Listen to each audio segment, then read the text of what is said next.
Magandang araw mga bossing. Ngayong araw nga pala ay meron tayong tattoo session. At ang tatatuan natin ngayong araw ay dumayo pa mula sa Amparo. Kaya eto na tayo mga bossing, kagaya ng palagi natin ginagawa. Nagsisetup na agad tayo bago pa lang dumating yung ating tatatuan. At ilang minuto pagkatapos natin mag-setup mga boss, dumating na rin yung ating kliyente. Nga muna palang bars ngayon sa El Mary at Shanty Dope mga boss, dahil yung kliyente natin ngayon ang magbabagsak na mga bars. Ito na!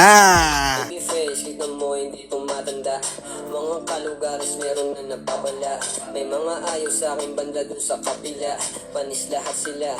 At eto nga pala ang kanyang YT. At eto naman ang kanyang Spotify mga boss. Kaya sa lahat ng mga may trip ng gantong klase ng bagsakan mga boss, pwede nyong i-research tong tropa ko. Painggan nyo yung mga sound tripan nito mga boss. Solid na solid yan. At mabalik nga pala tayo sa ating session mga boss. Eto nga palang tatato natin ngayon ay nasa parting leeg. Sa madaling salita mga boss, leeg ang tama ng aking kaibigan ngayong araw na to. Kaya ano pa nga ba, syempre simulan na natin yan nang para maguhitan na ng malupet at lumalagitek at mga salitan ng mga ay puta nagbabars na ako. Pero biro lang mga boss, eto nga palang session namin ngayon mga bossing ay kabila ang liig. Talagang pupunuin to mga boss, walang ititirang bakante dyan bukod sa kanyang ilalim ng baba. Pero mga boss, kahit naman punong-puno tong gagawin ko dito sa kaibigan ko mga bossing, syempre kayang-kaya niya to. Napakatibay netong kaibigan ko. Hindi naman to dadayo ng kowa kung hindi matikas to mga boss, talagang malakas sa sakitan to. Kaya yung session namin mga bossing ay umikot lang sa kwentuhan at tawanan. Syempre medyo matagal na rin kaming hindi nagkikita na itong kaibigan ko. Dahil syempre alam nyo na busy sa kanya-kanyang buhay, hindi katulad ng mga high school pa kami na palagi lang kaming naglalaro sa kung saan saang lugar, nagkakating, tumatambling at kung ano-ano pa. Bali apat talaga kami nito mga boss. Noong third year high school kami, merong kaming kaibigan na si Renz Mabutas at si Alfredo Gala. Mga boss, maiksing kwento nga lang pala, ito nga palang nangyari sa amin nung high school kami mga boss. Bali magkakating kami noon. At dahil ignorante kami sa kating mga boss, nagpaalam kami sa magulang namin na magkakating kami. At nang nagdudun na kami sa circle mga boss, medyo kinarma nga kami kasi yung isa naming kaibigan na si Freds,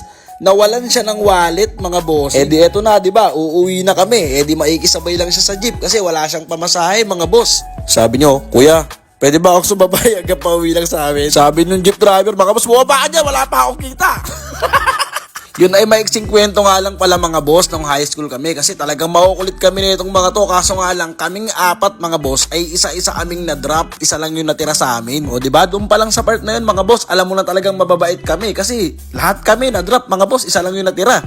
At mabalik na nga pala tayo mga bossing dito sa ating session dahil nasa kabilang pisngi na kami nitong liig ng aking kaibigan. At halos patapos na rin kami nito mga boss, gaya nga ng nasa video makikita nyo, nagpuputi-puti na lang ako dyan. At habang tumatagal ngayong session namin mga boss, napapansin ko na itong kaibigan ko ay lalong lumalakas sa sakitan mga bossing. Tignan nyo naman sa camera mga bossing oh. Kitang-kita diba? Parang wala lang. Kaya pagkatapos ng mahabang session mga boss, eto na nga.